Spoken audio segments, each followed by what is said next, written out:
5199 sayılı Hayvanları Koruma Kanunu 2 Ağustos 2024 tarihinde değiştirildi.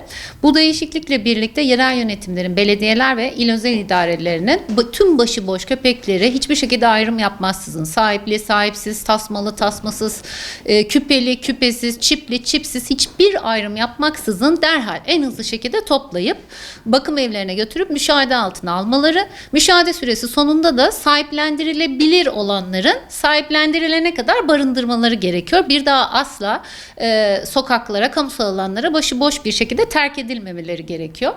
Aradan geçen 653 günde henüz değişiklik tam bir işlerlik kazanmış değil. Zaten bu öyle lanetli bir sorun ki milyonlarca başıboş köpeği toplayıp sadece bir tanesini bıraksanız Van'da Mete Durna'nın başına gelen olay gibi tek bir başıboş köpek hem de rehabilite edilip tekrar sokağa bırakılmış tek bir başıboş köpek bile boğazından şah damarından ısırıp bir çocuğu saniyeler içerisinde öldürebiliyor. O zaman da sizin bütün verdiğiniz emek, toplamış olduğunuz milyonlarca köpek hiçbir anlam taşımıyor. Dolayısıyla amaç sokaklarda sıfır başıboş köpek temeline ulaşabilmek. Asıl olan bu. Fakat görüyoruz ki kanun değişikliğine rağmen belli bir Sayın Bakanımızın da ifade ettiği gibi azgın güruhun baskısıyla kanun değişikliği asla işlerlik kazanamadı.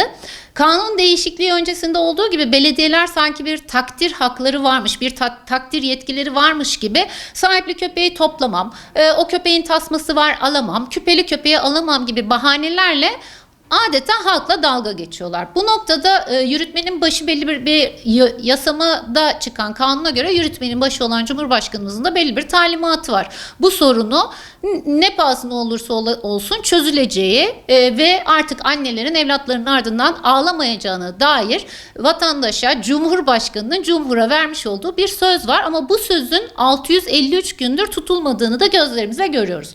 Belediyelerden medet umamıyoruz çünkü onlar takdir hakkı kullanıp bu sorunu çözecek olsalardı zaten kanun değişikliğine de gerek olmazdı. Bu noktada asıl sorumlunun 81 ilde merkezi idarenin temsilcisi olan Cumhurbaşkanı adına yetkilerini kullanan 81 valimizde olduğunu düşünüyoruz. Ama 85 milyonluk nüfusumuzda 81 tane dirayetli valiyi bulup da illerimizin başına koyamadık ki bu sokaktaki başıboş köpekler bir an önce toplansın. Şu anda bizim beklentimiz, bugünkü bu toplantıyı yapmış olmamızın sebebi de nedir? Çözüm nedir? Çözüme nasıl ulaşacağız? Bizim 81 tane valimizden beklentimiz görevlerini yapmayan, kanuna uymayan, mevzuatı ne pahasına olursa olsun uygulamayacağını açıkça kameralar karşısında beyan edip sosyal medyada reklamını yapan belediye başkanları hakkında ivedilikle idari soruşturma, ardından da Cumhuriyet Başsavcılıklarına ihbar yapmalarını bekliyoruz. Kanım odur ki bir tane belediye başkanı görevini yapmadığı için Cumhuriyet Savcısı tarafından ifadeye çağrılırsa ben pek çok belediye başkanının toplama ekiplerinin başında köpekleri toplayıp mevzuatı uygulamak üzere sokaklara çıkacağına eminim. Dolayısıyla sorumluluğun valilerimizde olduğunu düşünüyorum. Bütün başvuruların valiliklere yapılması gerektiğini düşünüyorum. Bugün 653 gündür akan tek damla kandan da başıboş köpekler yüzünden insanların olmak zorunda olduğu her doz kuduz aşısından da valilerin bizzat sorumlu olduğunu düşünüyorum. Bu arada dilimize, Türkçemize hakim olmamız gerektiğini düşünüyorum. Can dost, mama, hayvan hakkı, patili dost gibi söylemlerin yavaş yavaş onlar da bizim çocuklarımız, onlar da bizim evlatlarımızdan da kedi köpek annesi gibi kavramlara evrildiği, aile yapımızın artık temelinden sarsılmaya çalışıldığı, aile yılı, nüfus ve aile 10 yılı diye yola çıktığımız bu önümüzdeki 10 yıl boyunca biz aile yapımızı geliştirmeyi, nüfusumuzu arttırmayı düşünürken çocuklarımızın tek tek sokaklarda başıboş köpeklere kurban verilmemesi gerektiğine inanıyorum.